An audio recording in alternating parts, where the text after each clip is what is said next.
Salut tout le monde, je crois que c'est bientôt Noël. Salut Alex. Salut. Tu as un joli chapeau hein. Ah ouais, toi aussi hein. Bon allez, on va l'assumer parce que comme dit, c'est bientôt Noël et on a des cadeaux à faire. Nous, on a fait une, je pense, jolie sélection de jeux auxquels on a adoré jouer, adoré découvrir lors de cette année 2020. Donc, comme je viens de vous le dire, ce sera des jeux qui sont sortis uniquement en 2020. On vous présente ces jeux, pourquoi? Et bien simplement parce qu'on a fait une petite rétrospective de tous les jeux qu'on a pu découvrir directement.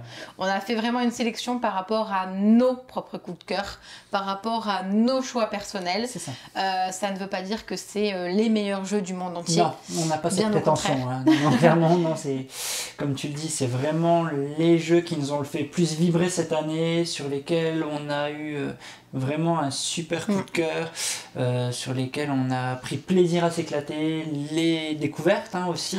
Donc ouais, c'est encore une fois pas de top, il n'y a pas de hiérarchie dans ce qu'on va vous présenter, c'est juste du kiff, ce qu'on a adoré. Exact. Et de ce fait, vu qu'on a adoré y jouer, les découvrir cette année, bah c'est ce que tout naturellement on proposerait si on nous demandait bah, qu'est-ce que vous offrirez vous cette année à Noël. Bah, si on devait donc retourner juste sur cette année, on est resté, et comme ça on a mixé aussi un peu hein, sur tout ce qu'on a aimé cette année et sur Noël, jeu, parce que c'est vrai qu'on aurait pu remonter à plusieurs années pour les bien cadeaux, sûr, mais là on en profite. Donc si on reste que sur cette année, voici ce qu'on proposerait nous à Noël. C'est des jeux voilà, sur lesquels on a pris énormément de plaisir et comme dit, c'est vraiment nos coups de cœur de cette année quoi. Non, clairement, c'est vraiment des jeux que si on devait réduire notre ludothèque, on garderait que cela sur cette année directement. C'est vraiment, enfin, on a fait pourquoi celui-là plutôt qu'un autre, pourquoi celui-là on le met pas dans la liste, ben, simplement parce qu'on a réduit, on a condensé en 10 titres directement. Ouais, on a choisi voilà chacun. C'est dur à dire. Ouais. On a choisi chacun 5 jeux, voilà, qu'on va présenter chacun son tour. Et l'idée, c'est, on va pas rentrer trop dans les règles parce que sur tous les jeux qu'on va vous parler, on a soit fait une partie, soit une vidéo à la découverte. Donc, on va pas revenir dessus. On va en parler très brièvement. Si vous comprenez les règles, tant mieux. Moi perso je pense qu'on les comprendra pas, mais l'idée c'est de vous parler un petit peu des mécaniques, mais surtout de vous expliquer pourquoi ils figurent dans cette liste de pourquoi nous on les a aimés, qu'est-ce qui fait que nous ça soit notre cœur. On est plus sur une vidéo de ressenti que sur une vidéo de règles, et comme dit, de toute manière on mettra dans la description les liens de toutes les vidéos de tous les jeux dont on va parler là, et il y aura soit une partie, soit une vidéo à la découverte. Donc normalement pour ce qui est des règles, vous devriez vous y retrouver. On vous présente actuellement, on va vous présenter tout de suite dans un instant, vous inquiétez pas, des jeux, mais il n'y aura pas de jeux enfants dedans, parce qu'on vous prévoit une deuxième vidéo avec uniquement des jeux enfants. Ouais, tout à fait. Oui, j'avoue, on a un peu fait travailler nos enfants, c'est-à-dire qu'on leur a demandé à eux leur ressenti sur les jeux qu'ils ont pu jouer directement sur l'année, lesquels ils auraient voulu offrir aux copains ou lesquels ils aiment jouer avec les copains. Et du coup, on a leur petite sélection. Et puis, spoiler alerte, il y a des jeux qu'on aime beaucoup jouer avec eux. C'est clair. Là, on va donc vous présenter une liste, comme on a dit, de 10 jeux directement. On va faire ça jeu après jeu directement. Et puis, je pense qu'on peut embarquer tout de suite sur le premier. C'est parti. Premier coup de cœur, quasiment premier jeu de l'année, parce qu'il est sorti directement au mois de janvier de l'année dernière, j'allais dire, mais janvier 2020, Nidavellir. Nidavellir, c'est un jeu d'enchères, de collection, mais surtout avec une mécanique qui est restée d'ailleurs directement novatrice. C'est ce qu'on appelle le coin building. Je ne sais pas si je le prononce toujours aussi bien. Toujours est-il qu'on va en fait upgrader directement nos petits sous pour aller chercher ceux de plus haute valeur et surtout la pièce 25. C'est ça. On va avoir donc des nains à aller recruter avec ce principe d'enchère qui eux vont nous apporter plein de points de bravoure, parce qu'on va faire une collection à en avoir un maximum de chaque catégorie. Et donc, vous le voyez directement, qu'il y a beaucoup de matériel. Il y a des cartes héroïnes, il y a des cartes nains, il y a des cartes, il y a son plateau directement à soi. On va avoir 2 âges où on va pouvoir un peu inverser la situation. Parce qu'on va avoir, encore une fois, dans le principe de collection, on va avoir des ressources et du coup des points en plus. Celui qui en a le plus va avoir des cartes et on va pouvoir aller chercher des cartes héros. Du coup, tout de suite, le vif du sujet, parce que je vous l'avais déjà présenté, moi, pourquoi j'ai aimé ce jeu? Pourquoi? Eh bien parce que je viens de vous le dire, la mécanique déjà novatrice. La façon de jouer qui va nous permettre d'aller recruter. On va d'abord, donc du coup, quand on fait nos enchères, on va essayer de se dire, surtout quand on est, d'ailleurs, je le dis tout de suite, il se joue de 2 à 5 joueurs, mais quand on est 2 ou quand on est 5, on a le même ressenti de jeu. Ça m'a jamais perturbé le fait d'être plus ou moins. Et donc du coup, je disais qu'on va enchérir pour aller chercher en premier, en deuxième, en troisième, les nains directement dans les tavernes. C'est ça. Et là, tout l'avantage du jeu, c'est qu'on va aller chercher la collection qu'on souhaite, mais surtout, quand on upgrade nos cartes, quand on upgrade nos pièces, on va pouvoir en fait devenir de plus en plus fort et justement à chaque fois essayer d'être le premier dans tout ce qu'on veut faire et du coup marquer tous les points de bravoure qu'on veut.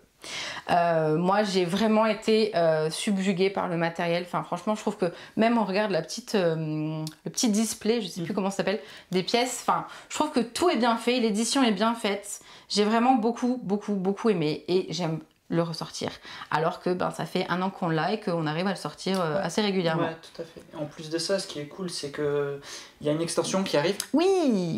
Je ne saurais pas la prononcer, donc je ne la prononcerai pas. J'essaye, attends. Singsvelir. Ouais, ça doit être ça. Je sais pas trop le dire. Qui va rajouter de nouvelles mécaniques, de nouvelles cartes, enfin bref, qui va vraiment apporter encore plus de profondeur au jeu, parce que moi je veux aussi en profiter pour donner mon avis, oui, parce que si tu veux. Les jeux on les aime bien tous les deux. Tu prends mon jeu là non mais je donne mon avis, tant qu'à faire. Moi ce que j'aime beaucoup c'est que c'est vraiment nerveux comme jeu en fait, c'est que jusqu'au dernier moment, jusqu'au dernier tour, hormis si on s'est vraiment fait distancer dès le début de partie, on peut inverser la situation parce que les collections, comme tu dis, vont rapporter plus ou moins de points. Il y en a, il va peut-être aller chercher plutôt des nains qui rapportent de grosses valeurs. Il y en a qui va plutôt chercher, comme tu dis, les enchères, parce que même avec de petites pièces, on peut quand même réussir. Bien sûr, parce qu'on peut quand même aller chercher. Parce que comme tu dis, certes, tu as la pièce 25, mais tu vas enchérir que sur une des tavernes. Donc, tu vas utiliser ta pièce 25 dans une des tavernes, mais si tu as ta pièce 25 et le reste, que tu n'as que des pièces de petite valeur, c'est pas équilibré, donc je peux quand même continuer à jouer. Donc, c'est ça ce que j'aime bien, moi, c'est pouvoir continuer à jouer, même si on a l'impression de se faire distancer. Non, parce que tu vas aller sur un truc, je vais aller sur un autre. Et puis c'est vraiment au moment de la résolution finale que là on va voir si on a réussi à faire notre truc. Et je trouve que justement on n'arrive jamais vraiment à distancer les autres joueurs. Parce qu'on va vraiment essayer de faire un maximum de points dans sa collection qui lui est propre. Oui. Sachant qu'on le voit, on a le petit carnet directement par rapport aux collections. Super sympa. Ouais, l'appli qui calcule pour vous. Ouais. Ça, nous on aime bien. Je la conseille toute seule. Allez-y, prenez, vous mettez les cartes, les machins. Très bien pensé. On rentre la carte qu'on a directement. Très bien pensé. C'est chez Greux Games. C'est chez Greux Games. Tu l'avais bien dit, moi pas. Illustré par Jean-Marie Minguez et l'auteur est Serge Lager. Du coup, l'auteur de l'extension est aussi Serge Lager. Pourquoi je bug, je ne sais pas. Et toujours illustré par Jean-Marie Minguez. Oui, comme tu dis. Donc on a hâte de découvrir ça. En tout cas, moi je vous propose vraiment, si vous ne le connaissez pas encore, de découvrir Nidavellir ou de le faire découvrir à vos amis. Parce que franchement, je pense qu'il y a moyen qu'ils s'amusent bien dessus. Et je vous le dis tout de suite, on fera une partie filmée de l'extension quand elle arrive. Parce que justement, d'ailleurs, si vous voulez plus d'infos, on rappelle, il y a la vidéo à la découverte. Oui, qu'on avait faite directement début d'année. En suggestion, je pense qu'on arrivera à le mettre sur la vidéo. Ça, je ne m'engage pas trop sur ça, mais elle est sur la chaîne. Okay. Mais donc voilà, parce que voilà, c'était rapidement, mais en tout cas, nous on aime, on conseille. Voilà. Et maintenant, je te propose de présenter et de nous dire pourquoi tu aimes notre second jeu. Ok, c'est tout de suite. Alors moi, mon premier coup de cœur, du moins le premier coup de cœur que je vais présenter, c'est RRR de chez Igiari. RRR, ça veut dire quelque chose. Voilà, c'est tout. D'accord. Royauté versus religion, révolution. Tout à fait. Alors pourquoi? Parce qu'en fait, on va s'affronter la royauté et la religion dans ce jeu pour tenter de remporter la partie, clairement. C'est un système, comment dire ça, de placement de tuiles, avec des pouvoirs. Et chacun va devoir essayer de retourner la situation à son avantage pour être en majorité et remporter la partie. C'est un petit jeu que j'ai choisi, pourquoi? Parce que c'est un jeu de joueurs qui se joue vite. J'ai choisi de le mettre en avant parce que j'ai beaucoup aimé sa mécanique de pose et de retournement de tuiles, et que chaque tuile et des pouvoirs. Ouais. On commence la partie, pareil, on va pas rentrer dans les détails parce qu'on en a fait une partie filmée.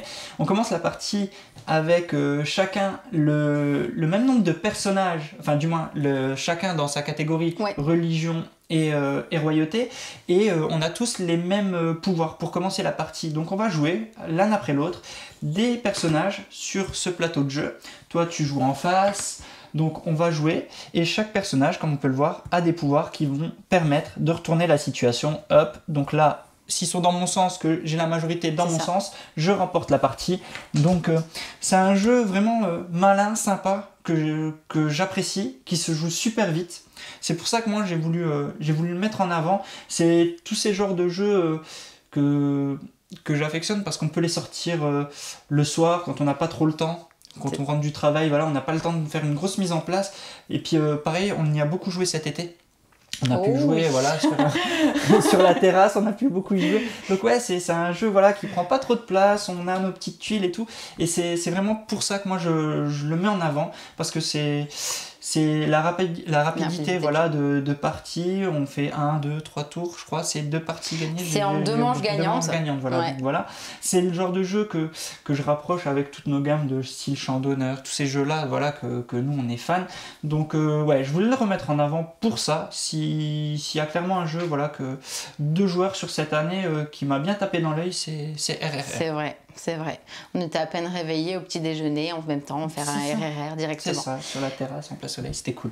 Donc ce que tu aimais bien, c'est vraiment toute la stratégie que peut apporter le jeu avec les personnages directement, les personnages uniques. Tout à fait. Parce que, ben oui, on a chacun le sien, on a les mêmes, mais après, là où on inverse toute la partie, toute la manche, c'est avec ces personnages-là directement. Et c'est vrai que chaque pouvoir est bon à prendre en compte. C'est ça, parce que comme tu le dis, il y a une rivière de personnages qu'on va déterminer au départ, hein, aléatoirement, qui eux ont des pouvoirs uniques, des capacités spéciales. Et à la place de jouer une de nos tuiles, on va pouvoir aller chercher cette tuile et essayer d'inverser la tendance avec celle-là. Il y a des tuiles qui peuvent bannir certaines tuiles, donc toi tu vas poser une tuile hyper forte, je vais te la faire reprendre en défaut. Enfin, voilà, c'est vraiment un système de jeu un petit peu avec des petits coups bas comme ça, parce qu'on pense gagner la partie, puis au dernier moment on n'avait pas regardé ce que l'autre a, et puis bam, elle pose, et là... Et il en retourne 3 d'un coup. Il en retourne 3, et puis la partie est renversée. Et c'est ça aussi ce que j'aime beaucoup, c'est... ça peut jouer au dernier placement. Parce qu'en fait, la partie s'arrête une fois que le plateau est rempli. Et jusqu'à la fin, on peut dire, je lui laisse, qu'elle pense que j'ai l'avantage, et puis je pose juste la tuile à un endroit stratégique, je retourne 3 d'un coup, la partie est inversée, et j'ai gagné la partie. Et c'est ça ce que j'aime beaucoup, c'est ce petit côté coup bas en tout cas.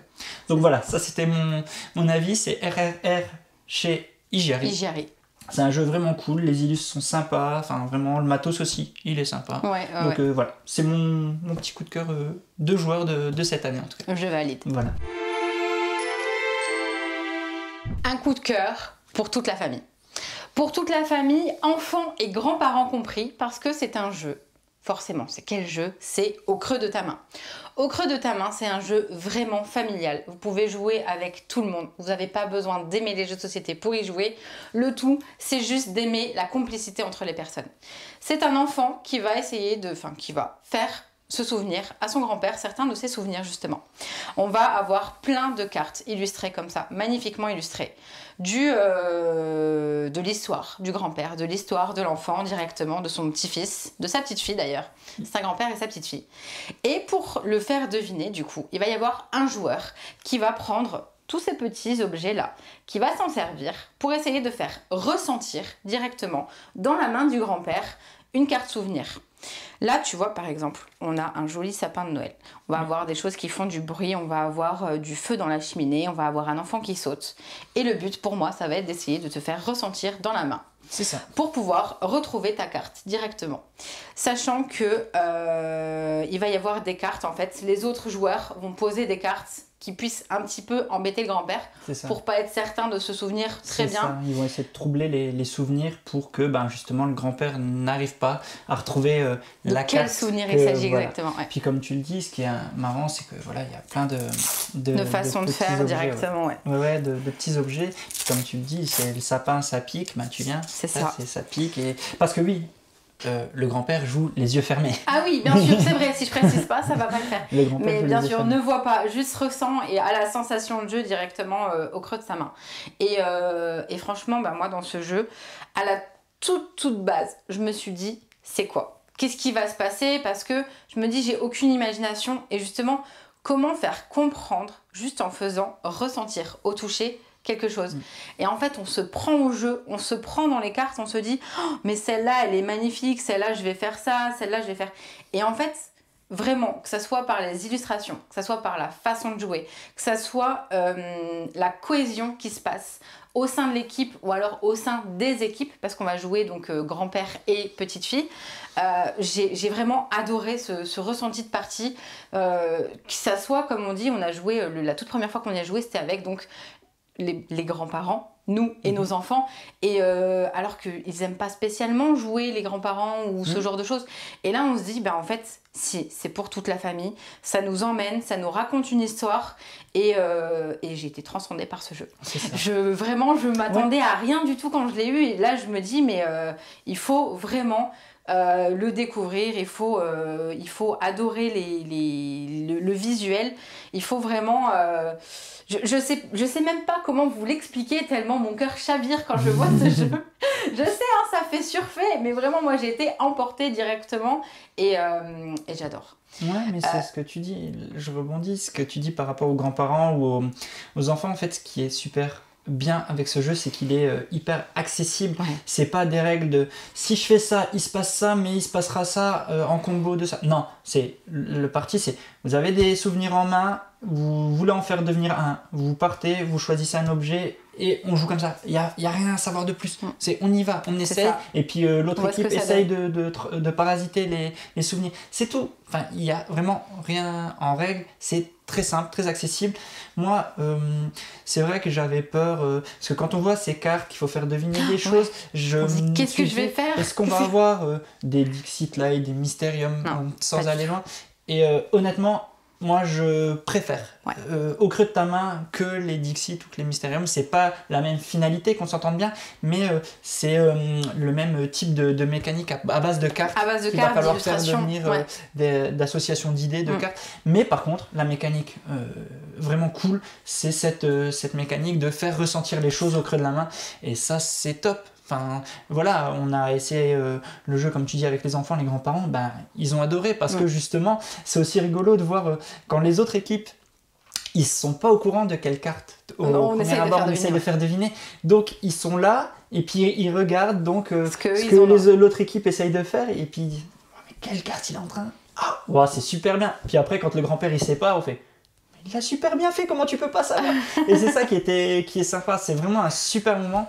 J'ajouterais aussi que j'étais presque triste pour la boîte de jeu que ça sorte en période de Covid parce que les gens vont peut-être, et j'espère pas, parce que j'espère que c'est un succès, j'avoue ça j'ai pas suivi, mais j'espère que c'est un succès, mais que je voudrais pas que les gens s'arrêtent sur le côté ah attention on joue avec les mains, il faut se toucher, les gestes barrières, tout ça, je comprends hein, bien entendu, mais on se lave les mains, vous lavez les mains, faites-le avec votre famille, c'est des gens que vous voyez, c'est pas plus dangereux qu'un autre, enfin, ne vous arrêtez pas sur ça, ça serait très dommage de s'arrêter sur ça et j'espère vraiment que ça sera un succès parce que le jeu le mérite et je suis comme toi, c'est un gros coup de cœur, c'est pour ça que je me permets d'ajouter. Autre tout petit point précisé, c'est que malgré l'énorme nombre entre guillemets de cartes, on trouvera constamment une carte qui met le doute au grand-père et c'est ça qui est juste hallucinant, c'est de se dire on trouve toujours quelque chose qui dit ah mais attends, c'est la carte là ou c'est la carte là et que même en tant que... Je donne un exemple. Celui-là pour se gratter. Là, moi je donne l'exemple. Le sapin il pique, toi t'es venu, t'as fait ça. C'est ça. T'as fait ça, hop. Sauter, ça peut être le scotch, etc. Et puis j'arrive, je mets la carte là à côté de ton sapin, toi tu as fait, et ben je vais mettre le doute parce que c'est peut-être ça qui pique. C'est ça, c'est vraiment, enfin je trouve ça, bravo, parce que c'est super bien fait, c'est vraiment, ça nous emmène, ça nous est transporté dans l'histoire directement. Et j'en profite parce que je le vois juste là, on y joue des 2 et jusqu'à 8 joueurs, en général les parties durent moins d'1 heure. accessible dès 10 ans, mais comme je vous dis, nous on y a joué et 8 ans, c'était franchement, 10 ans, ça m'a pas choqué. Non, on peut aller avant. Voilà. Sincèrement. Donc bravo la boîte de jeu, bravo, je vais juste reprendre parce que j'ai peur. Non, c'est bien Timothée de Croix. J'ai eu peur sur le prénom. Et bravo à tous les illustrateurs, parce qu'ils sont plusieurs à avoir joué dessus. Y a toute une... Et vraiment, bravo. Et regardez, vraiment, intéressez-vous au jeu, parce que pour toute la famille, pour tout le monde, ce jeu est comme ça. Mon second coup de cœur maintenant, c'est encore une fois un jeu de joueurs. On va croire que j'ai fait qu'une sélection de joueurs, mais c'est pas grave parce que c'est vraiment ce que j'adore jouer. On le voit pas trop, mais c'est Roméo et Juliette chez Silex. C'est un jeu qu'on a découvert aussi assez récemment. Il vient de sortir, je crois que c'était octobre, novembre, je me souviens plus trop, octobre je crois. C'est un jeu exclusivement de joueurs, dans lequel un joueur va incarner Roméo et l'autre Juliette. On vous en avait proposé une partie, donc pareil, je ne vais pas trop rentrer dans les détails, mais le but, ça va être que Roméo et Juliette se retrouvent dans des lieux pour faire triompher l'amour. Voilà. J'ai fait un petit cœur en même temps. Oh, c'est mignon. Pour qu'on puisse faire triompher l'amour, mais tout en faisant attention à ce que la haine ne gagne pas. Exactement. Pourquoi ? Parce que Roméo et Juliette, c'est deux familles qui se font la guerre. Et donc, l'idée, c'est de réussir à ce que Roméo et Juliette se retrouvent dans un lieu, le balcon de Juliette par exemple, et tout en évitant d'être accompagné par un membre de sa famille, parce que si on est accompagné par un membre de sa famille, on fait augmenter la haine, et si la haine gagne, c'est fin de partie, fin du game, et ça se finit tragiquement comme en vrai. Comme en vrai ou en faux ou en... Ouais, voilà. Donc le jeu se joue sur une base de scénario, de mise en place, du moins scénarisé, donc avec des personnages placés dans les différents lieux. C'est un jeu qui se joue avec des cartes en main. On a chacun un paquet de cartes, un deck de cartes qui est propre au personnage qu'on incarne, donc soit Roméo, soit Juliette, et on va jouer en même temps, chacun une carte du lieu dans lequel on veut espérer se rencontrer. C'est un jeu basé sur la communication, mais du moins la non-communication, parce qu'on n'a pas le droit de parler dans ce jeu. En fait, voilà, on n'a jamais le droit de se dire « Tiens, si on allait tous les deux se retrouver sur le balcon ou dans la salle de bal des Capitaines ». Non, tout se base justement sur les cartes en main, on la joue face cachée, et on va choisir de suivre ou non le partenaire. Et sur le système, sur le système du cœur. Donc si on pense qu'on va se retrouver tous les deux, on dit, on fait le cœur, on y va, on voit. Et chaque lieu a des petites caractéristiques spéciales qui vont actionner les autres personnages des autres familles. Et donc le jeu va se jouer comme ça, en faisant très attention que les personnages de familles opposées ne se rejoignent pas dans un même lieu, sinon ils font augmenter la haine, mais tout en étant stratégique, en disant tiens, je viens là, je vais pouvoir le décaler, finalement on est seul, on s'est retrouvé à deux, on fait triompher l'amour. C'est un jeu, encore une fois, vraiment... très stratégique, vraiment. Non, on dirait pas comme ça. Là, franchement, quand je l'ai vu, je me suis dit, ça va être un jeu qui va être vraiment sympa, mais je voyais pas ce potentiel stratégique. Et en fait, chaque partie est différente. Sur notre première partie, on a eu des difficultés à gagner. C'est vrai que c'est poussé, c'est très réfléchi, et c'est ce que j'ai adoré dans le jeu. Donc là, vraiment, pourquoi je le conseille ?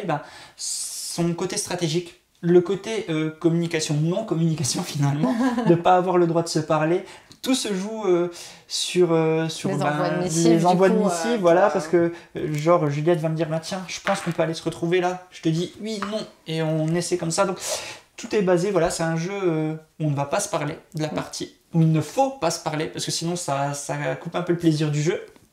Et c'est pour ça que je l'ai choisi, parce que c'est encore une fois le genre de jeu qu'on sort pour faire une petite partie le soir en espérant réussir à faire triompher l'amour. C'est super beau aussi, super beau. J'ai adoré aussi le matos. Le matos, pourquoi ? Parce que là, la mise en place est faite, enfin du moins faite, non, elle n'est pas faite, mais c'est la boîte qui fait office de plateau de jeu, et ça, j'ai trouvé ça juste excellent aussi. C'est une boîte pareille qu'on peut facilement referme emporter, directement, voilà, de très bonne qualité, aimantée, avec différents scénarios. Mais regarde, hop, le petit bisou. Non, franchement, la boîte est super bien pensée en termes de plateau de jeu, les mécaniques sont excellentes.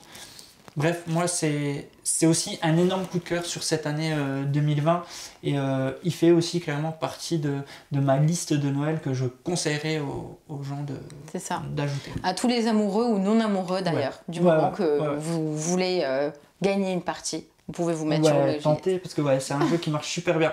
J'avoue, honnêtement, oui, qui marche mieux en couple. Après, on l'a pas testé sans être en couple non plus. C'est ça, mais oui, mais c'est clairement le jeu qui est fait. Mais voilà, si vous êtes un couple de joueurs, franchement, et que vous lui dites, vous aimez bien la coop, parce que c'est de la coop, de toute façon, c'est du full coop, franchement, le jeu, il est fait pour vous, essayez, quoi. Ça vaut vraiment le coup d'essayer. Donc voilà, c'était mon coup de cœur, et toi? Moi, eh bien écoute, j'aime beaucoup. J'aimerais bien un peu jouer Roméo aussi. Oui, c'est vrai que t'as pas précisé, mais Roméo a plus de chance, entre guillemets, de faire monter la haine que monter l'amour. Ouais, c'est vrai. Franchement, pour le coup... Mais la nourrice, elle a ses missives. Ouais, c'est ça. Et en fait, moi, ce que j'aime beaucoup, c'est justement la partie... on n'a pas les mêmes cartes en main. Et la partie, je vais dans tel lieu avec qui? J'espère qu'il prend Frère Laurent avec lui, parce que Frère Laurent va nous permettre justement d'éviter que la haine ne l'emporte. Et du coup, on se dit, bon, est-ce qu'il m'a vraiment bien compris? Est-ce que là, on y va? Et d'un coup, on se retrouve, on est au même endroit, sauf qu'on ne s'est pas compris et qu'on a pris du coup les missives plutôt que l'amour. Et on se dit, mais non, pourquoi? C'est ça, on pense qu'on a... et puis, non. Et voilà, et le petit côté vraiment, chaque scénario, entre guillemets, va être plus ou moins compliqué. C'est ça. Et les tout premiers... En fait, on va avoir moins de chance, entre guillemets, que les Capulet rencontrent les Montaigu. Sauf qu'en fait, on peut très bien se tromper et faire en sorte que moi, je veux déplacer des Montaigu et toi, tu vas déplacer des Capulet et on va se retrouver... il a fait la même chose que moi, mais à l'inverse. Donc finalement, ça le fait pas du tout. C'est ça, on n'avance en rien et on est coincé quand même. Mais une fois qu'on a compris le jeu, franchement, c'est aussi un gros...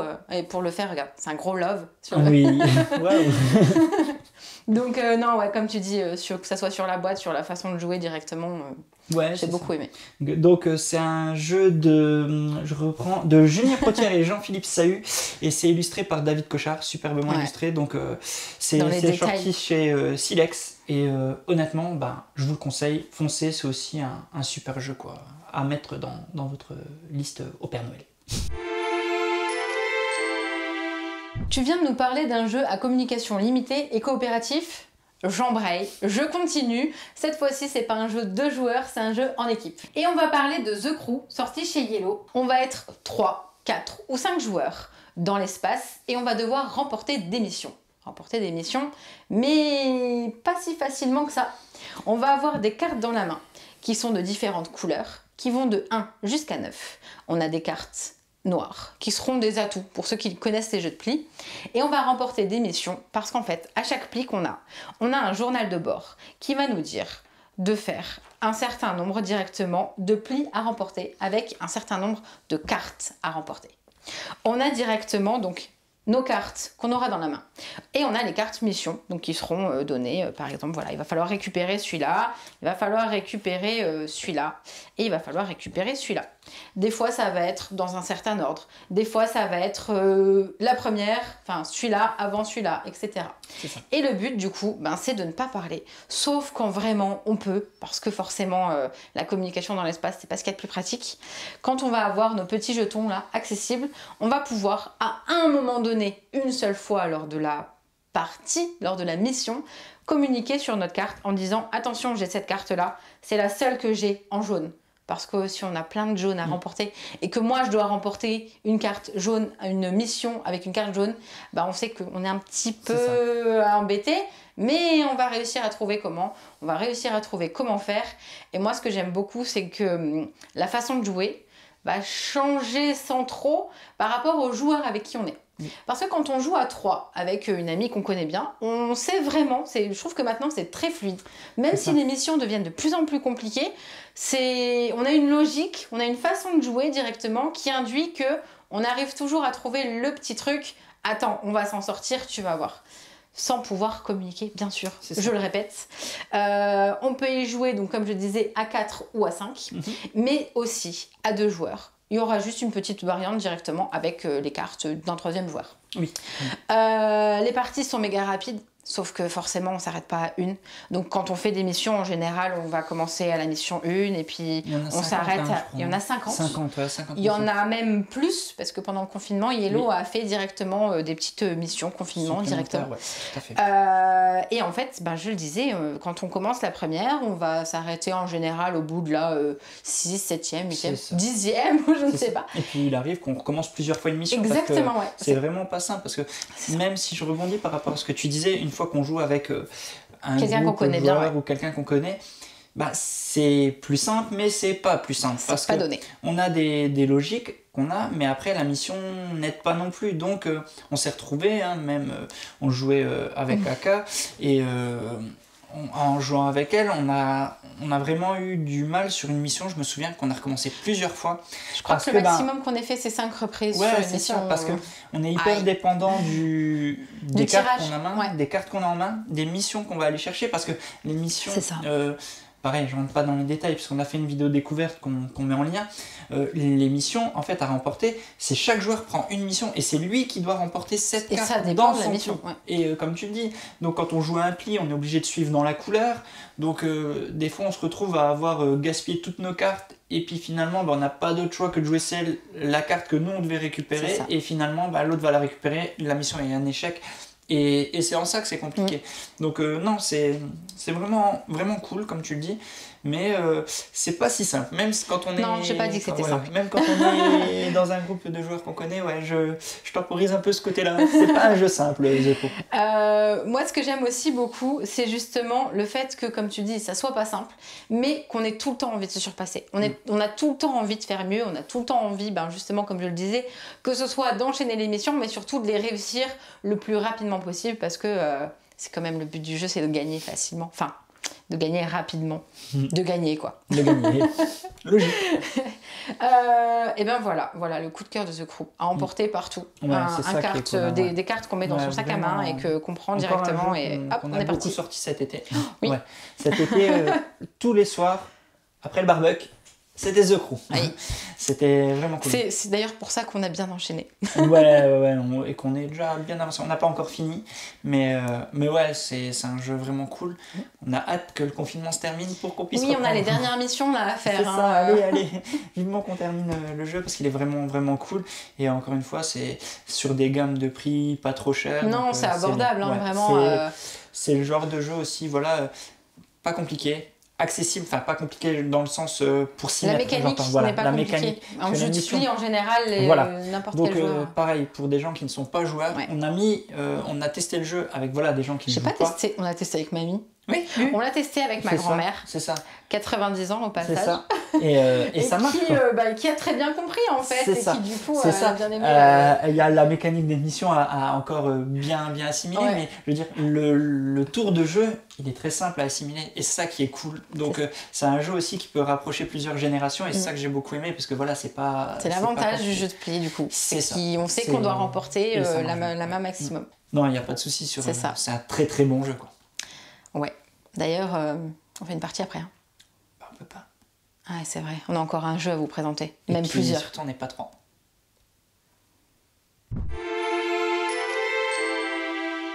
J'enchaîne maintenant avec un jeu que je ne pouvais pas ne pas citer. C'est Small World of Warcraft. Enfin, Small World of Warcraft plutôt. Ouais. Pourquoi j'étais obligé d'en parler? Tout simplement en tant que grand fan de World of Warcraft, du jeu vidéo, clairement du jeu vidéo, de nos premiers amours quand on a découvert le jeu sur les contrées d'Azeroth et tout. J'en ai écoulé des heures. C'est ça, sur le jeu, et j'étais obligé d'en parler parce que je l'attendais avec impatience cette version, donc je voulais vraiment voir ce que ça allait donner.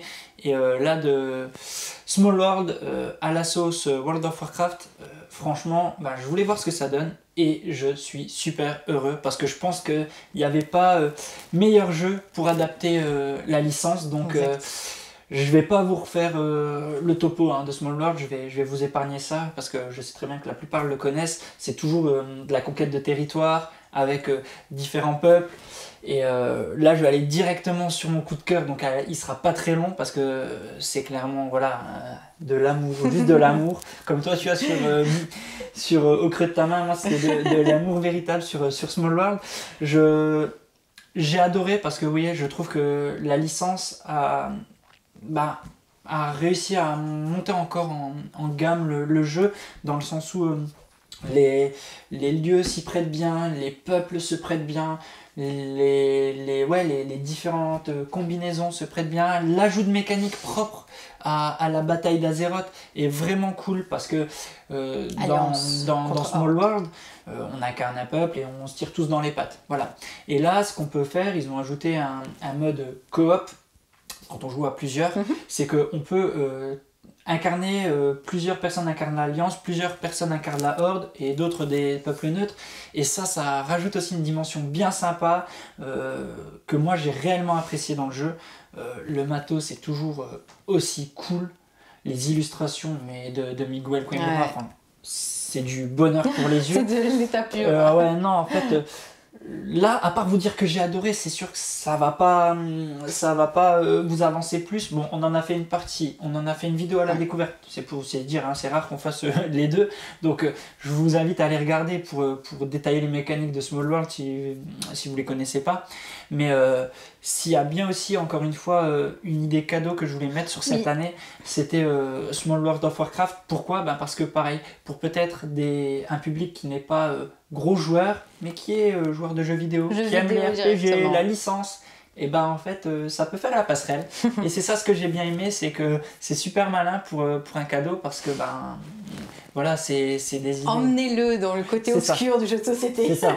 Encore une fois, c'est vrai que aussi, je fais juste un aparté sur celui-là, mais qui vaut aussi pour les autres qu'on a déjà parlé. C'est que là, on parle d'idées cadeaux pour Noël. Certains jeux sont peut-être en rupture, mais ça n'empêche pas, vous faites un joli bon cadeau dans la boutique de votre choix, puis ils iront le chercher après. Ça n'empêche pas que ça reste des idées pour aussi se faire plaisir après Noël. On parle de jeux qui sont peut-être en rupture, c'est pour ça que je fais un petit aparté. Voilà, au cas où, je sais pas, je connais pas les stocks de tous les magasins, ils sont peut-être rupture fournisseurs, mais peut-être que vous le trouverez dans vos boutiques. Donc c'est important aussi de continuer à regarder dans les boutiques, de les faire vivre. Donc voilà, c'était le petit aparté, parce que oui, sinon je vois déjà dans les commentaires, super, vous nous proposez tous les jeux qui sont en rupture. Non, l'idée c'est pas de vous proposer que des jeux que vous n'arriverez pas à avoir, c'est que vous pouvez aussi attendre avec vos étrennes et les commander après. Donc voilà, mais en tout cas ouais, c'est clairement un jeu que je conseille aussi. Je pense que c'est pas que un jeu d'une licence, on l'adapte et on fait vendre. Non, elle se marie vraiment très bien à la mécanique de Small World. C'est vraiment génial. Enfin, moi, c'est comme toi comme je le dis, sur Au creux de ta main, je pourrais en parler des heures juste en disant c'est génial, c'est génial, c'est génial. Je suis pas le plus grand fan de Small World, en vrai, mais Small World of Warcraft, je kiffe. Voilà, clairement. Ouais, voilà. Mais en plus, je sais que toi aussi, tu as beaucoup aimé, quoi. C'est ça. Nous, en fait, on a aussi un petit côté rétro, c'est-à-dire que Small World de base, ça a été quand même un des premiers jeux quand on commençait le jeu de société. Et donc ça, cumulé à forcément l'amour qu'on portait sur le jeu WoW, forcément, on s'est dit... côté nostalgique, on ne pouvait pas passer à côté. Obligé, tu peux pas. Et en plus, quand tu te fais un malin plaisir à incarner directement les personnages que forcément on connaît déjà dans le jeu, moi je suis désolée, mais en fait ce que j'adore, c'est quand à chaque fois les pouvoirs ils changent et que ça fait un combo de dingue entre le pouvoir du personnage et le pouvoir directement à côté. Là tu te dis c'est bon, je vais bien pouvoir prendre tous les territoires que je veux, lui mettre plein de points dans les dents, derrière lui il en prend un autre, et du coup ça fait une petite réaction en chaîne comme ça. Et oui, comme tu dis, il y a l'amour du jeu de société, il y a l'amour du jeu vidéo combiné en un seul, et c'est Small World of Warcraft. Donc pour le coup, oui, nous c'est le petit côté, côté nostalgique qui reprend. C'est ça, voilà, c'est ça. C'est clairement le côté nostalgique qui parle là. C'est comme tu dis, premier jeu de société qui nous a amené vers les jeux de société. Le jeu vidéo qu'on a testé il y a 15 ans déjà. C'est clairement la nostalgie qui parle, mais ça n'empêche que pour des joueurs, je conseillerais plus les Small World de base, maintenant je conseillerais celui-là. Small World Warcraft. Voilà. voilà. Du coup, question pour ton frère, qu'est-ce qu'on fait? On le dit ou pas Non, on dit pas les cadeaux? Non, on dit pas les cadeaux. Moi, et puis je le garde. Ouais, mais on n'est pas obligé de donner le nôtre. Hein. C'est pas faux. Je ne pensais pas un jour devenir architecte et en plus adorer ça. Oui, parce que dans les petites bourgades, on va créer notre ville directement.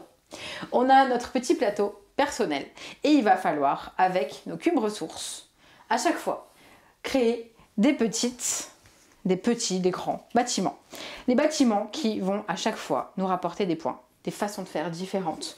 On va surtout, alors là, je ne m'y attendais pas, mais j'y arrive et j'aime ça, pouvoir placer les ressources directement sur notre ville, sur le plateau. On va pouvoir, bah là, par exemple, celui-là, si je voulais le faire, si je veux le faire, je veux le faire. Exactement. Hop, je suis en train de le faire. Hop, pardon.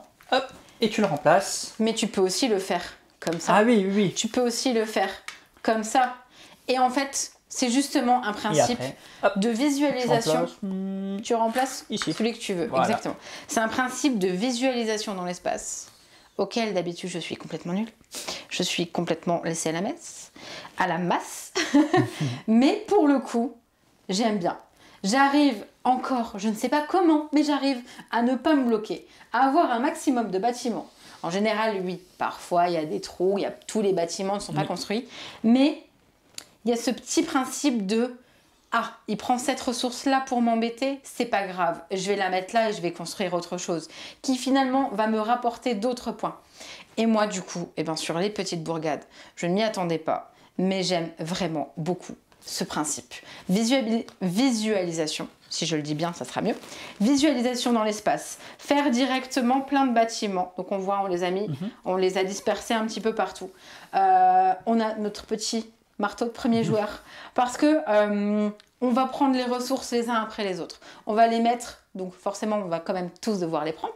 On va les mettre sur son plateau. On va pouvoir, à un moment donné, lorsqu'on le souhaite, construire notre bâtiment qui, à côté d'un autre, va pouvoir nous rapporter tel ou tel point. Et en fait, le but, c'est justement de faire en sorte de grappiller les petits points à droite, à gauche, d'occuper tout l'espace qu'on a et pouvoir marquer forcément un maximum de points pour remporter la partie. C'est ça. Je répète à chaque fois, mais celui-là aussi, on l'a traité sur la chaîne. Donc pareil, pour avoir plus de détails sur les règles, je vous invite à regarder la vidéo. C'est une vidéo partie. Ouais, c'était une partie. J'avais perdu, je crois, encore. De toute manière, à 90%, j'ai perdu. Ouais, comme toi, j'aime bien aussi même si je perds. Par contre, moi, j'ai plus de mal sur la gestion de l'espace. Ouais, mais ce que j'aime bien, c'est ce que tu dis, c'est qu'on passe d'une occupation, bon là j'ai mis, je sais pas, ça n'existe pas comme bâtiment, d'une occupation de 4 cases à une occupation ensuite d'une case qui ensuite doit réussir à s'interconnecter avec éventuellement un autre bâtiment qui est à côté pour faire un système de combo de points. Parce que comme tu le dis sur les cartes, on voit, plus on en a, là par exemple, plus on a de tavernes, de maisons, du moins autour de la taverne, par exemple sur tout notre plateau, plus on va cumuler de points. Ici, on a 4 maisons.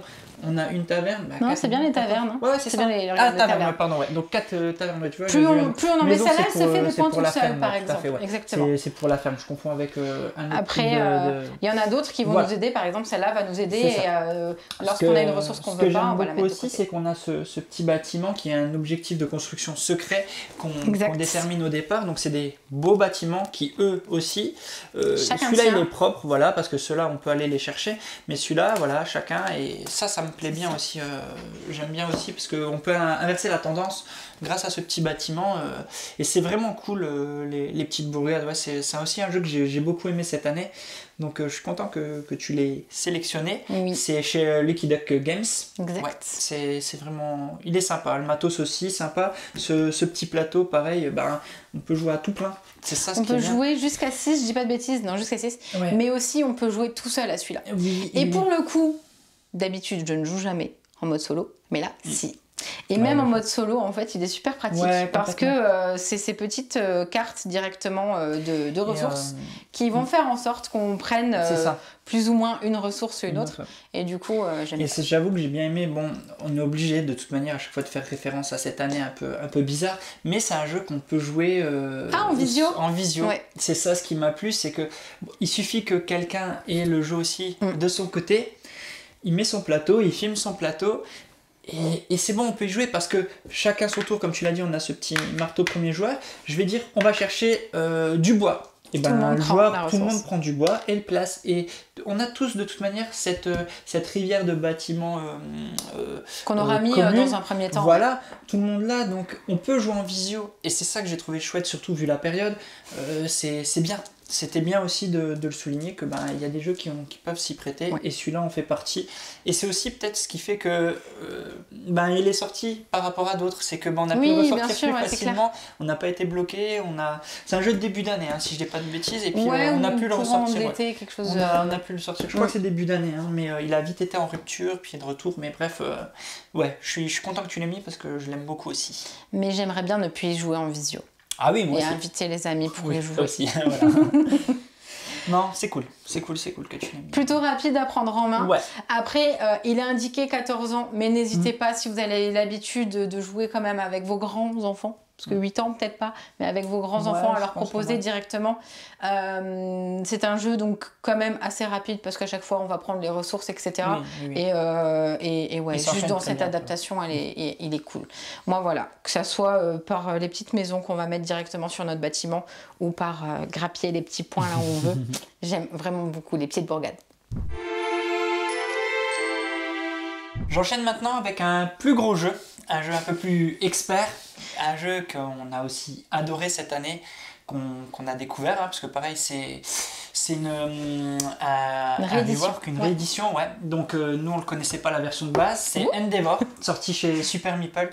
C'est un jeu qu'on a découvert aussi dans le courant de l'année et sur lequel on a pris énormément de plaisir, qu'on a fait beaucoup de parties. Endeavor, c'est un jeu, moi je dirais bien quand même de la conquête, de la conquête de territoire.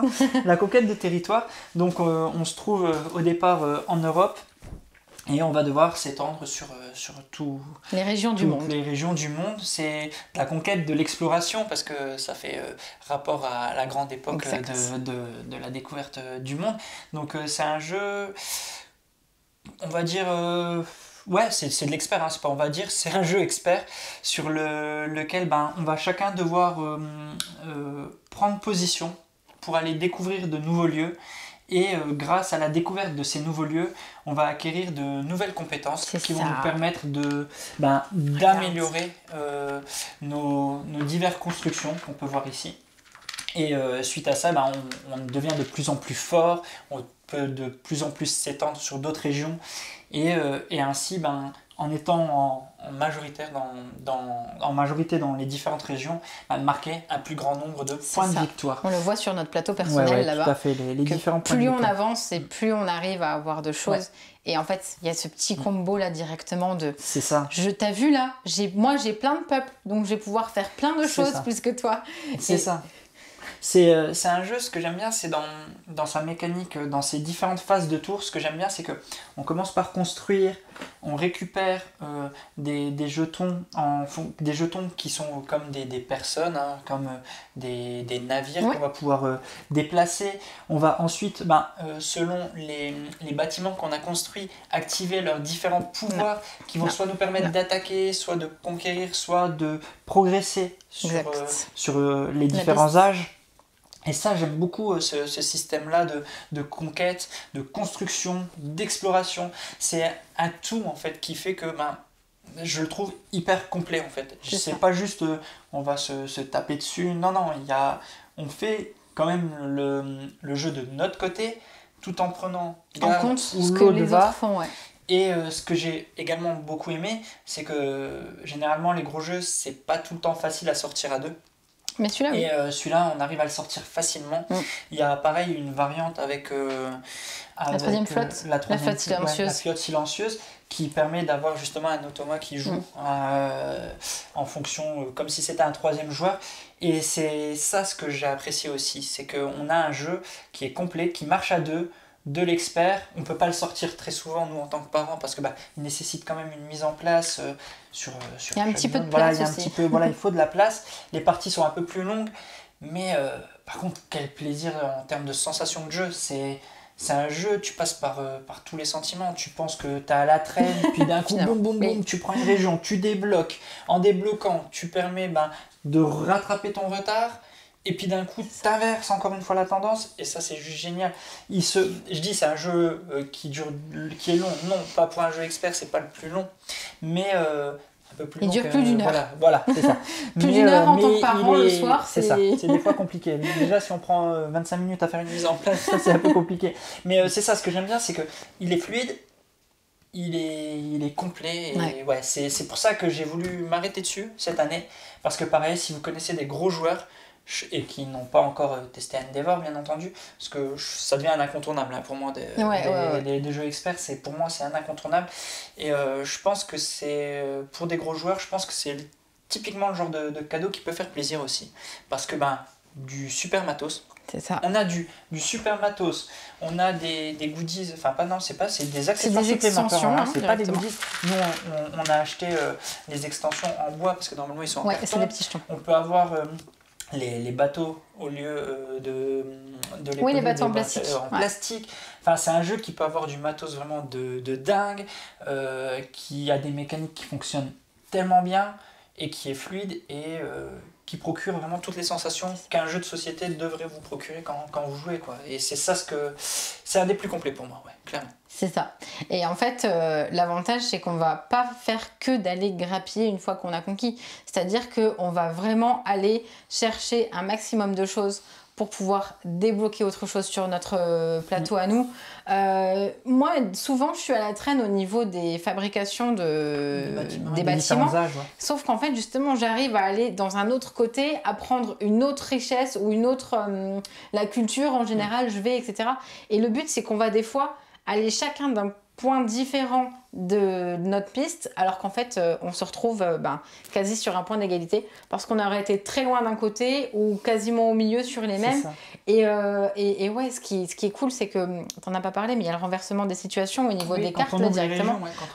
Où tu te dis, t'as vu là, je viens de te grappiller des points, là, donc attention, il faut que tu cours maintenant. C'est ça. Et non, j'aime beaucoup, parce que finalement, comme tu le dis, il est expert, mais j'aurais envie de dire, il est pas si pire. C'est-à-dire que quand on a l'habitude qu'on est expert, on l'aime bien. Mais quand on ne connaît pas, qu'on n'est pas encore expert, et ben justement, ça amène quand même... Il n'y a pas plein de façons de faire différentes. Au niveau vraiment de la mécanique, une fois qu'on a compris comment ça fonctionnait, c'est à nous de faire le jeu, c'est à nous de faire grappiller les points. C'est ça, et ça, c'est vraiment le côté là que j'aime bien du coup dans Endeavor. C'est ça, c'est que le jeu expert peut faire peur, mais Endeavor fait pas peur en fait. Fais pas peur, c'est vraiment ça, c'est exactement ce que tu dis. C'est pour ça que j'aime beaucoup que tu insistes sur c'est vraiment un jeu expert, mais si vous voulez quand même le faire découvrir à des gens qui ne sont pas experts, et ne prenez pas peur en disant non, ça sera pas ça sera trop compliqué. Non, en fait, ça peut peut-être les amener aussi. Et ça peut peut-être les amener. Ça peut peut-être. Pour moi, c'est le genre de jeu que j'appellerais un peu passerelle aussi, qui peuvent amener le public familial vers du jeu expert parce que il est fluide. Il est complet et finalement il fait pas peur. C'est pas si je fais ça, il faut regarder là, attends je vais reprendre la règle, il faut que je regarde le point 37B12 et puis non, il faut faire et puis je sais pas. Là non, il y a pas ça. On fait ça, on ouvre, ok on enchaîne, c'est ça. Et ouais, comme tu dis, je pense qu'il peut être vraiment, vraiment cool. Voilà, pourquoi moi aussi je l'affectionne. Ouais. C'est parce que du coup c'est ce que toi tu fais sur ton plateau personnel qui fait que... Ouais, mais je l'aime bien quand même. Ouais, tu l'aurais choisi. Sinon, si j'aurais pu avec toi. Voilà, ça va. Et puis, tu l'aurais choisi si je l'avais pas pris. Donc, ouais, c'est Endeavor il y a une extension avec. Et c'est sorti chez Super Meeple. Et puis, c'est méga bien. Toute bonne chose a une fin et on arrive sur les derniers jeux de notre sélection. Les derniers jeux qu'on a mis de côté, les derniers jeux qu'on a sélectionnés parce qu'on les adore et parce qu'on les aime vraiment trop. Et que moi, le dernier que je vous présente, c'est Parks. Parks, méga love, méga coup de cœur, méga il est trop super, méga joli. Est-ce que je dirais encore un méga ou c'est rare? Non, je pense que c'est rare. On va aller visiter des parcs en fait. On a des bonhommes, des randonneurs, parlons exactement, qui vont se promener au fur et à mesure, qui vont nous rapporter des petits jetons, des petites actions, etc. Et nous, notre but, ça va être d'aller visiter un maximum de parcs qui sont illustré, mais alors à merveille. Je suis amoureuse en fait. Je sais, c'est pas objectif, mais il est beau, il est parfait, il est bien fait. Oui, le loup. Il y a une orque aussi derrière. Enfin, il est top. On va gagner des points en allant visiter des parcs, parce qu'on n'achète pas un parc. Soyons honnêtes. Personne n'aura assez de ressources pour acheter un parc. Du coup, en fait, il va falloir qu'on ait toutes les ressources qui sont indiquées directement pour pouvoir aller visiter le parc. Les ressources qu'on récupère ici. C'est ça. On va donc se promener, on va récupérer des ressources, on va faire en sorte d'avoir les bonnes ressources pour pouvoir aller les visiter. On a aussi des petits avantages directement. Bah, par exemple, voilà, sur celui-là, quand tu visites un parc, tu peux en visiter un de plus. Donc là, c'est cool. J'ai les ressources pour celui-là. Mais c'est cool parce que j'ai aussi les ressources pour celui-là. Alors hop, d'un coup, j'ai 9 points. C'est ça. Et comme tu viens de le retourner, il y a une case météo. Donc au fur et à mesure, en fait, qu'on va se promener, on va avoir des jetons météo. On a des cartes gourdes, forcément. On a soit fin de randonnée directement, qui vont nous faire venir, encore une fois, une ressource en plus. T'as un feu de camp, parce que forcément, quand on va se promener, en fait, on va pas se promener et finalement, on n'aime pas se promener avec les autres copains. Le but, c'est vraiment d'aller chacun sur un endroit vraiment à soi. Et si tu retournes ton feu de camp, ben en fait, je peux venir directement quand même avec toi pour aller prendre ces 2 ressources d'eau. C'est ça. On a plein de... On n'a pas plein, on a 4 ressources différentes de toute façon, mais on a aussi des ressources. Alors là, par contre, j'ai encore une fois adoré. C'est-à-dire que pour les ressources bonus, eh ben, il y a plein d'animaux qui ont été faits directement dans ces... dans ce petit... Tiens, c'est un Batman. Ok, c'est une chauve-souris. Et en fait, que ça soit dans les illustrations, que ça soit dans la façon de faire directement les jetons, que ça soit nous dans les parcs qu'on va visiter, il est complet. Oui. C'est pas un jeu où on va s'embêter particulièrement. Par contre, forcément, on veut avoir le maximum de points. On va avoir le maximum de ressources et de jumelles en fait, qui vont nous permettre d'avoir... Pour aller chercher un parc, prenez 2 ressources d'eau en moins. Ouais, et là, toi, t'aimes bien, hein. Ouais, j'aime bien accumuler ça. Ces petites ressources supplémentaires. Ouais, non, bah après, ça a été un coup de cœur partagé sur ce jeu aussi. On a enchaîné les parties. Comme tu dis, enfin, je vais pas répéter tout ce que tu as dit. Il est beau, il est malin, il est stratégique aussi finalement, parce que si on va tout de suite là, on laisse le champ libre à l'autre, l'autre il peut se faire plaisir et s'arrêter partout. Si on prend du temps, l'autre va aller un peu moins vite. Non, enfin, il est vraiment excellent. De toute manière, ça se voit, il a super bien marché. Il fait partie des meilleures ventes chez Matago, je pense, cette année. Tellement qu'il a dû marcher. Je pense là, il y a l'extension qui arrive et elle arrive en avance. Donc, elle arrive pour le Noël, 11 décembre, pour Noël. Donc, c'est génial, quoi. Enfin, vous pouvez faire un petit package bien sympa, le jeu plus son extension. Enfin, non... c'est un réel coup de cœur Parks et il était obligé de se retrouver sur nos meilleurs jeux pour nous de l'année 2020, c'était obligé. Et puis de par son côté avec les animaux, l'environnement et tout, enfin c'est un chouette cadeau, c'est vraiment un chouette cadeau. Le matos il est magnifique. J'ai rien à redire de plus parce que c'est pour ça qu'on termine par cela. Parce que ça fait partie de mon là pour le coup c'est mon... Voilà. Tous ceux qu'on vous a présentés on les a adorés. C'est des très grands mais celui-là on n'avait même pas commencé la liste, qu'il était déjà noté sur 5 feuilles quoi. Donc ça veut dire ce que ça veut dire, c'est que si tu devais je pense en retenir qu'un, toi honnêtement je pense que c'est Parks cette année. Tu m'en as tellement parlé tout le temps. Je sais que t'es en hésitation avec Okreptama, que t'hésites pas mal. Mais même ceux que j'ai présentés juste avant, mais... Ouais, je crois que j'ai gardé le meilleur pour la fin, j'avoue. Ouais, toi, t'as le droit d'avoir un immense coup de cœur. C'est pas. C'est mon, voilà, c'est mon jeu de l'année, je confirme. C'est ton jeu, c'est pas. En fait, il n'y a pas de valeur, il n'est pas mieux que les autres. Non, mais j'ai vraiment affectionné. C'est ton coup de cœur. Si toi, tu dois en retenir qu'un, c'est pas. Bien sûr. Voilà. Mais parce qu'il y a mon petit côté aussi, j'adore les animaux, j'adore les paysages. Enfin, moi, je sais, c'est peut-être bête, mais des fois, je vais chercher des cartes. Juste parce qu'elles sont belles. C'est ça, mais c'est ça en fait. Tiens, moi je préfère la forêt plutôt que la montagne, ça fait 5 points, c'est pas grave, je vais prendre la forêt quand même. ça.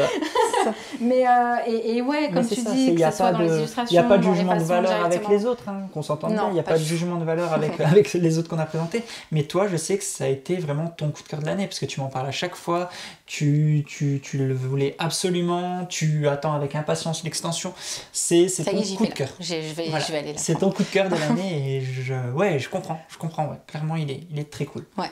Dans le ressenti c'est pareil, oui forcément on n'a pas été confinés toute l'année, donc on a pu y jouer avec d'autres joueurs et tous on s'entend sur il est cool en fait, il est pas compliqué, mais en même temps on prend plaisir à y jouer et je sais pas comment vous faire ressentir tout l'amour que j'éprouve pour ce jeu. Regardez la partie qu'on a fait et ouais, mais encore la partie ça fait déjà un moment. Ouais, et la partie d'ailleurs on l'a fait avec la version anglaise tellement qu'on avait tellement hâte de la voir. C'est ça. Et c'était il était même pas sorti qu'on l'avait déjà découvert, mais ouais, enfin c'est du love à l'état pur et en fait le truc c'est que je pense que dans un premier temps, et de base, nous, on est comme ça, c'est vraiment les illustrations qui nous emmènent dans un jeu. Complètement. Oui, et là, pour le coup, c'est tout le jeu, c'est ça, en fait. On est amené directement dans l'ambiance, etc.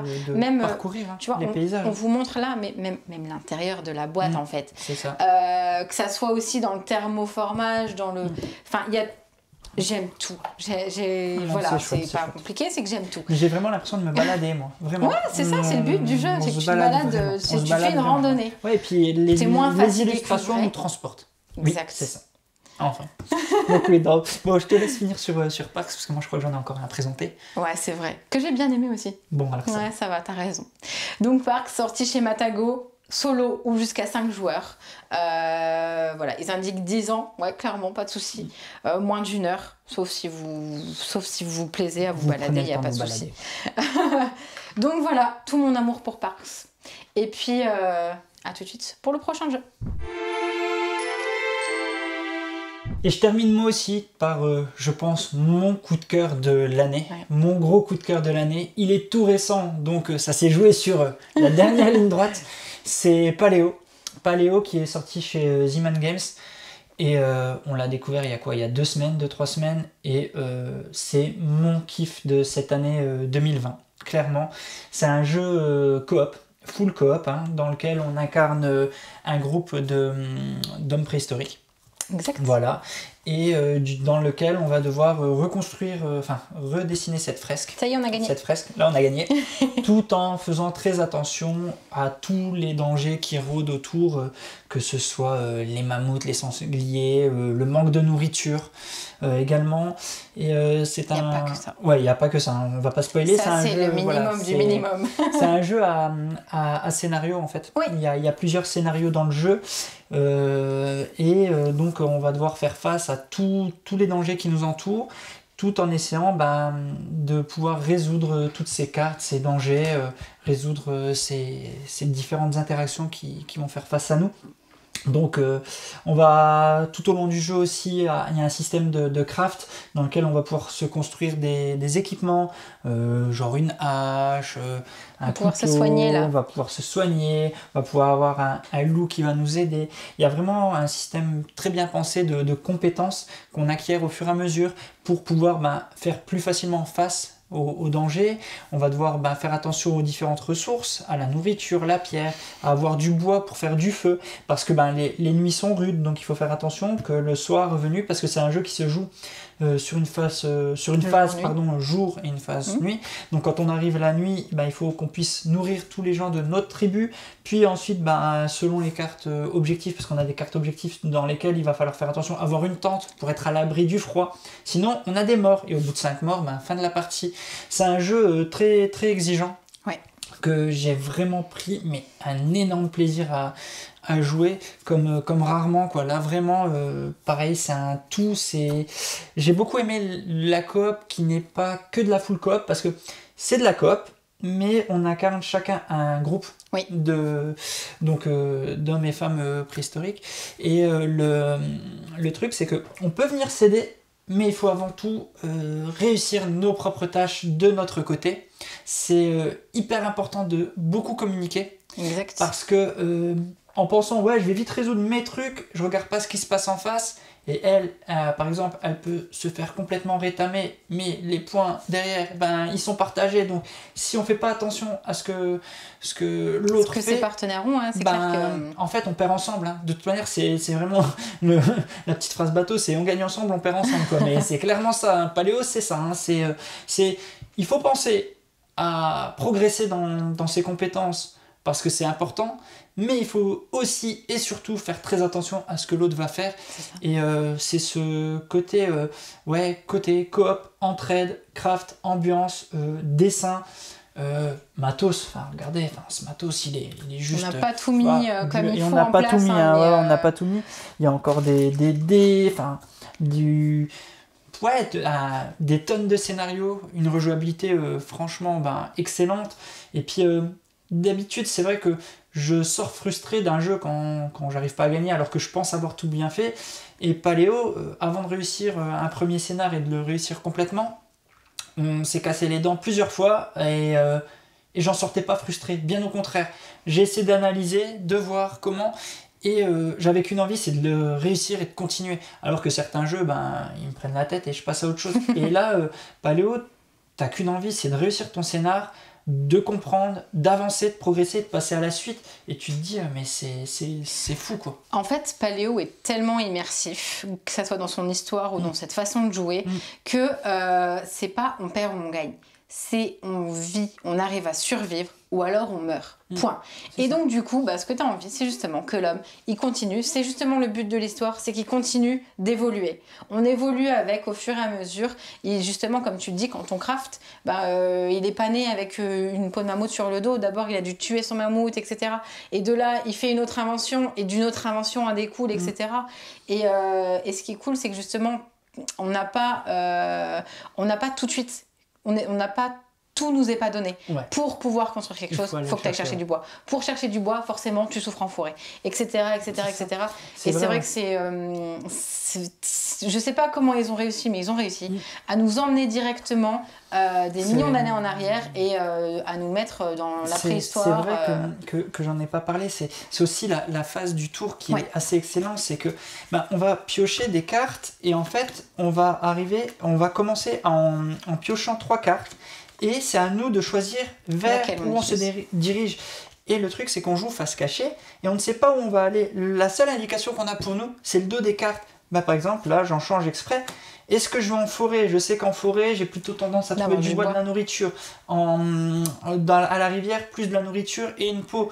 En montagne, de la pierre. Bon, il y a des dangers aussi qui rôdent. Et donc, en prenant ça, je choisis cette carte. Hop, je la retourne, je dois résoudre ça pour gagner une pierre, il faut que je résolve ça. Et c'est ça ce que je trouve excellent, c'est que à partir d'un dos de carte, à ton ressenti, dire où je vais aller, je prends le risque. Parce que bien entendu, en forêt, il y a aussi des dangers. Là, ça n'en est pas, mais voilà, il y a des dangers. Il faut faire attention à tout. Donc, c'est ça ce que j'ai trouvé très malin, c'est de jouer sur un système de face cachée. Et là, je vais en montagne, je vais en montagne, et boum, danger de la montagne, caverne abandonnée. Soit je perds de la vie, soit je fais... Soit tu arrives à te débrouiller pour ne pas en perdre. Encore une fois, on a fait une partie filmée qui, je pense, vraiment... reflète bien l'univers. Dès le départ, on se dit, ils ont perdu, c'est bon, ils ont perdu, ils sont morts. Ouais, mais je pense que, vous verrez, il y a plein de rebondissements, elle est plutôt cool, cette partie. Je profite aussi pour dire, c'est vrai que j'ai vu que Paléo était en rupture à pas mal d'endroits, mais pas partout. Voilà, pas partout. Je crois que vous, à la caverne, vous en avez encore pas mal. Le gobelin est plein de ressources. Voilà, n'hésitez pas, à ne pas vous arrêter que sur une boutique. Faites vivre toutes les boutiques, parce que si une ne l'a pas, ça ne veut pas dire qu'il est en rupture fournisseur et que vous n'en trouverez nulle part. N'hésitez pas à rendre visite maintenant avec la livraison, le click and collect, vous pouvez trouver vraiment partout. Et ça serait bête de passer à côté en disant non, il est en rupture, je ne l'ai pas vu chez mon fournisseur habituel, alors que non, il y a d'autres boutiques qui l'ont, donc n'hésitez pas, c'est vraiment un très très très très bon jeu. Et je pense que ça ouais, je le mettrai pas en expert, mais non, c'est pas un jeu expert, c'est du familial plus quand même, parce que c'est exigeant, c'est pas de l'expert, clairement pas, mais c'est à réserver à des joueurs qui aiment la difficulté, qui aiment les défis, et c'est vraiment ça peut que ravir, ce genre de jeu, les gens qui aiment les défis, l'immersion. Mais moi, c'est mon coup de cœur de l'année, clairement. Il arrive tard, il y a eu beaucoup de jeux. Ouais, bien sûr, c'est mon gros coup de cœur. Je répète ce qu'on a dit sur ton coup de cœur. C'est pas un jugement par rapport à d'autres. C'est juste, moi, si je devais en retenir qu'un cette année, pour moi, c'est Paléo. Ouais, clairement, c'est Paléo, voilà. C'est mon énorme coup de cœur. Et j'avoue que je termine ma petite sélection sur ça. On a terminé sur nos gros coups de cœur. On a Paléo qui est en coopération vraiment, qui est énorme. On a eu Parks, on a eu toutes nos sélections là directement. Tous ces 10 jeux qu'on vous a présentés sont nos coups de cœur propres à nous en tant que joueurs qui aimons les jeux à 2 joueurs, qui aimons les jeux un peu stratégiques, qui aimons les jeux plus ou moins courts. Il y a un peu de tout. Il y a eu du The Crew qui est plutôt court et qui est en équipe. Il y a vraiment... on a essayé de faire un mélange, mais pas simplement pour vous montrer qu'il existe plein de choses. Juste parce que nous, on est des joueurs qui aimons un petit peu tout, qui aimons découvrir beaucoup de choses. Et on a fait notre sélection. On a fait notre sélection de 10 jeux, vraiment, sur le mois, sur l'année. Tous ceux qu'on a aimés. C'est pas un top, c'est important de le souligner dans le sens, c'est que voilà, c'est nos coups de cœur. Dans tout ce qu'on vous a présenté, il n'y a pas d'ordre. Là, on les a présentés, on prenait les boîtes, on les présentait. On termine juste par notre gros coup de cœur, mais il n'y a pas d'ordre entre les jeux qu'on a présentés. C'est pas 1, 2, 3, 4, 5, non, rien à voir. Ils sont dedans, c'est des jeux qu'on a pris énormément de plaisir à jouer en 2020. C'est des jeux qu'on retient de 2020.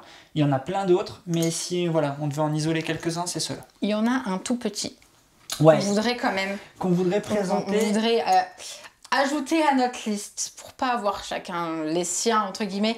Parce que là, on va ranger Paléo. Et on va vous présenter un petit bonus. Juste un petit bonus. Le petit bonus, le petit coup de cœur du moment qu'on avait vu directement en boutique. Souvent, quand il y a des sorties, en fait... je triche sans trop tricher. C'est-à-dire que moi, je suis tous les jours dans un magasin de jeux de société. Je suis tous les jours en train de voir plein de boîtes, plein de nouvelles boîtes. Et quand j'ai vu Tales of Evil, je me suis dit, ça a l'air intéressant. Et toi, tu as vu Tales of Evil et tu t'es dit... C'est vrai que le jour-là, j'étais aussi à la boutique. Je suis venu te voir et je suis venu, j'ai dit... Ok, je repars avec. Et je suis reparti avec tout de suite en fait. Et c'est encore une fois, c'est la boîte et en lisant derrière l'univers du jeu, qui m'a fait tout de suite craquer dessus. On a pu le tester avant le confinement à 4 parce que c'est en fait Tales of Evil, c'est un jeu, c'est du narratif. C'est du narratif, c'est un scénario. On a un petit livre dans lequel on a plusieurs plusieurs chapitres, comme tu peux le voir, avec des numéros, des noms. C'est ça. Et en fait, on va progresser dans différents lieux. Donc là, j'en ai sorti qu'un. On a plusieurs plateaux. On va pouvoir rajouter des plateaux un peu à l'image des demeures de l'épouvante et tout ça. Tous ces jeux, un peu narratifs. D'ailleurs, tiens, ça c'est le tout premier scénario découverte. C'est scénario découverte, exactement. Donc on va rajouter des tuiles qui vont pouvoir communiquer par l'intermédiaire de portes. On incarne chacun un personnage ici, qui est un peu un archétype de tous ces vieux films des années 80-90. C'est super sympa. Par exemple, en plus de ça, ils ont fait des petits clins d'œil. Là, on a c'est Mike Hanlon, c'est le journaliste dans Hit. On a je crois un personnage de Vendredi 13. Ici, c'est Daphné de Scooby-Doo. Voilà, enfin, c'est pas Daphné de Scooby-Doo, mais c'est des clins d'œil et c'est des références et c'est super cool. Donc, on incarne chacun un personnage avec ses capacités propres et ses forces et ses faiblesses. Et on va donc progresser dans différents lieux pour essayer de résoudre l'énigme de la marionnettiste diabolique. Et donc on va progresser, on va être amené à rencontrer diverses situations qui vont nous amener, par exemple là ils nous disent allez en 84. En 84, on lit. Je ne montrerai pas, ne prenez pas le temps de dire. Et puis donc c'est du narratif, on a un narrateur et puis qui va lire le début. Par exemple là, voilà le prologue. Salut, je m'appelle Peter et dans mon journal vous trouverez l'aventure que j'ai vécue avec mes amis quand j'étais enfant.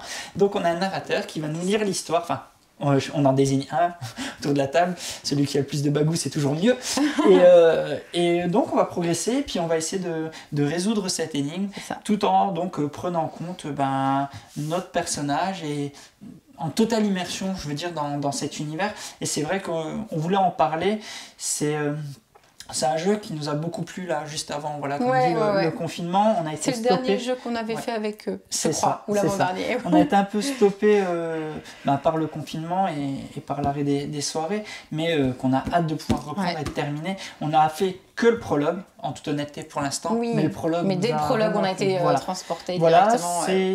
C'est du narratif. Il y a des petites énigmes aussi dedans. Je veux dire, c'est vrai que c'est pas juste que d'avancer. Exactement. On se retrouve devant des choix, face à des choix. Exactement. Est-ce que vous voulez faire ça, aller là, ou est-ce que vous voulez faire ça, aller là. Et en fonction de nos choix, le scénario progresse de telle ou telle façon. On va récupérer des objets qu'il fallait pas. On va affronter des créatures.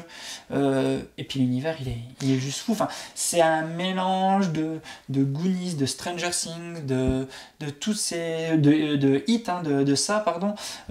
Tous ces univers un peu imbriqués. Et c'est vraiment cool parce que c'est clairement, moi, ma génération, c'est ces films qui ont fait mon enfance.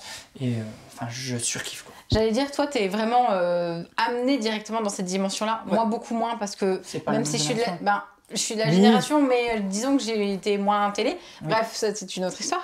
Mais c'est surtout qu'en fait, même sans ça, j'ai quand même le ressenti de jeu qui est hyper cool, l'ambiance directement qui est hyper... Enfin, on a un groupe de copains et ben oui, nous, quand on joue, on a un groupe de copains. Et le but, c'est d'aller casser du méchant, mais en même temps, ça reste un peu rigolo quand même. Et je trouve que ces petites touches d'humour là, directement, en plus, franchement, le narrateur a super bien joué son rôle. Donc pour le coup, cool, et puis, là, on veut vraiment... C'était le petit jeu qu'on voulait présenter directement. Voilà, c'est un petit bonus parce qu'on a vraiment bien aimé et qu'on a hâte de le refaire directement. Complètement. Bon, et ben je crois que on arrive au bout de cette sélection de Noël. C'est le moment de dire au revoir à tout le monde. Ouais, vraiment. Donc petit bruit, je vais finir aussi, je voulais rappeler, je l'ai dit tout du long de la partie, hop, et je suis caché derrière les jeux, vous ne me voyez plus, juste le chapeau. Je mets les miens. Voilà, juste le chapeau. Je voulais terminer donc. Normalement, pour la plupart, hormis Tales, qu'on vient de parler, mais dont on va faire une vidéo, vous retrouverez dans la description et normalement tout du long de la vidéo les parties qui s'y réfèrent ou les vidéos découvertes. Parce que bien entendu, là, c'est un simple avant-goût. On est passé, on a été très vite. Je pense, voilà, si vous avez compris les règles avec ce qu'on vous a dit sur cette vidéo, vous êtes vraiment très fort parce que nous, on les a pas compris. Donc non, c'était plus... de la présentation, un avis, des ressentis et des pourquoi on les a choisis. Exact.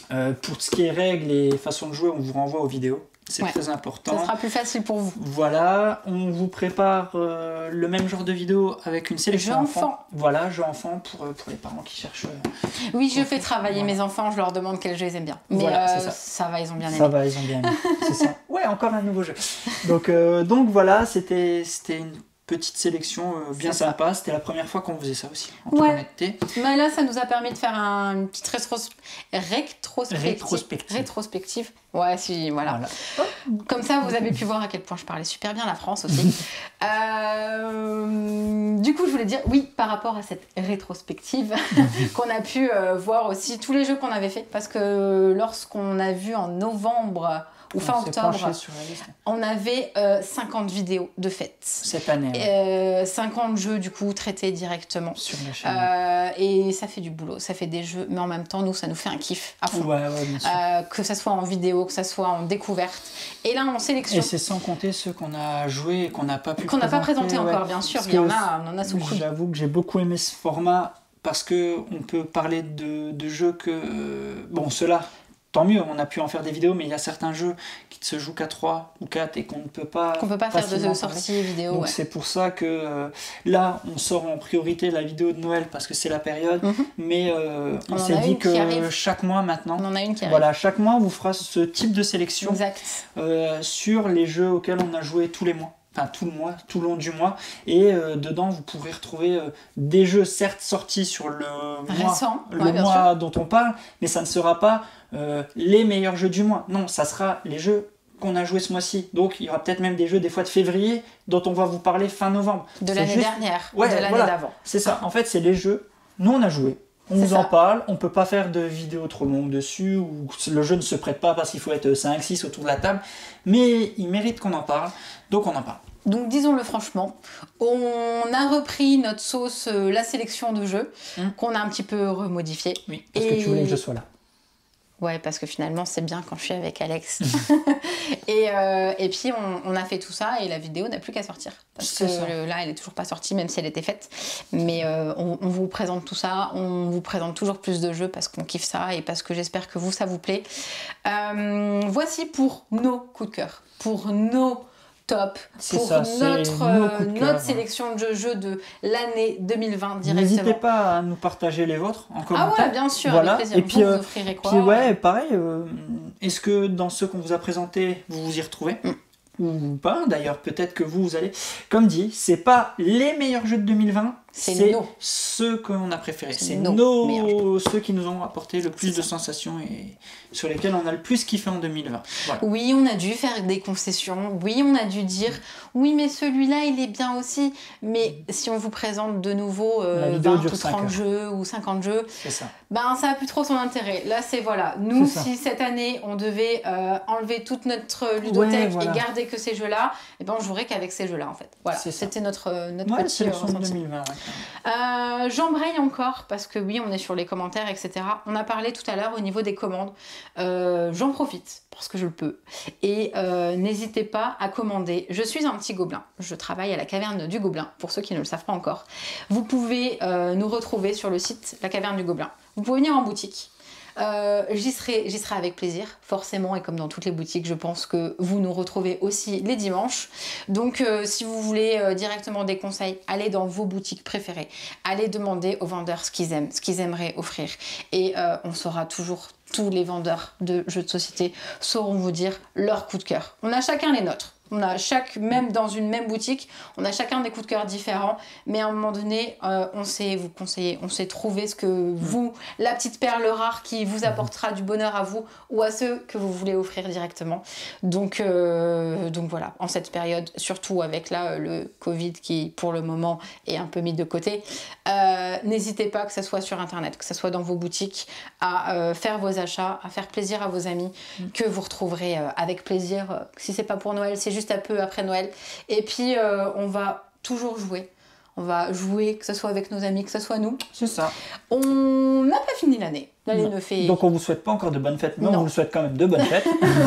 Oui, pour mais cette vidéo. Mais il y aura d'autres vidéos d'ici. Il y aura d'autres vidéos d'ici là. Mais oui, si vous arrêtez sur cette vidéo, on vous souhaite vraiment de très belles fêtes de fin d'année. De bonnes fêtes, exactement. Faites attention, ça aussi, mais profitez quand même de vos proches, parce que c'est important, franchement, et faites juste attention. Faites attention à vous, faites attention à votre entourage. Voilà, mais profitez, jouez, tout ça. Voilà. Puis jouer en vidéo, et puis jouer... Dernière petite chose, est-ce que je peux l'enlever après? Est-ce qu'on peut l'enlever? Ouais. Enlevons-le. Oui, c'est fait. Parce qu'un bonnet de Noël, c'est bien, mais ça tient chaud, en fait. Voilà. On est décoiffés, mais c'est pas grave. On termine la vidéo sans le chapeau. On s'est super bien amusé. Et puis, c'était chouette. Ce format-là, on va le refaire. En tout cas, dites-nous si ça vous a plu. Parce que comme d'hab, c'est important pour nous. On essaie de toujours tenir compte de vos retours. On essaie de s'améliorer à chaque vidéo. On regarde vraiment tout ce que vous nous écrivez. On essaye de faire au mieux. Et puis si ce format vous plaît aussi, en tout cas, nous, il nous plaît. Et nous, on sait que qu'on vous en refera de toute façon. C'est ça. On va avoir un rendez-vous mensuel. On ne se dit pas une date, etc. Dans tous les cas, les mois ou tous les 2 mois, vous allez avoir une sélection de jeux auxquels on a joué et auxquels on n'a pas fait partie par partie. Je pense pas qu'on ira sur le côté du nos tops à 2 ou quoi. Non. On sera plus sur ce qu'on joue en ce moment et directement dans ces sélections-là, vous retrouverez les jeux qu'on préfère à 2 joueurs, les jeux qu'on préfère. Parce que si on vous fait un top 2 joueurs, ça sera à l'instant T. Et puis 2 mois après, il sera obsolète. Donc j'y vois personnellement pas d'intérêt de faire cette vidéo. Je préfère clairement me concentrer sur on joue ce mois-ci à ça, on vous en parle. Puis le mois d'après, on vous parle d'un autre jeu. Et puis comme ça, vous savez à peu près vers quoi on va. Exactement. Voilà. Il y aura forcément du coup plus de jeux enfants qui seront présentés aussi parce que justement avec ce format là ça sera l'occasion directement. Tout à fait. Parce qu'en fait on a notre ludothèque mais ils ont la leur et je pense que vous aussi si vous avez des enfants vous savez de quoi je parle. Donc moi j'ai juste à vous dire une bonne continuation, passez de joyeuses fêtes, n'hésitez pas comme d'habitude à commenter, partager, vous abonner. Ouais, regardez, parce que voilà. Vous faites augmenter ce petit compteur là derrière. Allez-y. Puis si un jour en plus on voit que ça change en direct, on fait tomber les ballons. On fait tomber les ballons parce qu'on le voit pas là à la caméra, on a accroché plein de ballons, plein de confettis. Et si on atteint les 5000 un jour en direct, en fait il y a un petit bouton sous la table qu'on appuie et puis il tombe et puis ça fait Happy Birthday. Non, en fait je rigole. Je crois qu'il est parti dans un délire. Je vais le faire, fais attention. T'en es capable, je le sais, t'en es bien capable, bref, je sais bien. Voilà. Et bien comme d'habitude, surtout, amusez-vous bien. Salut. Ciao.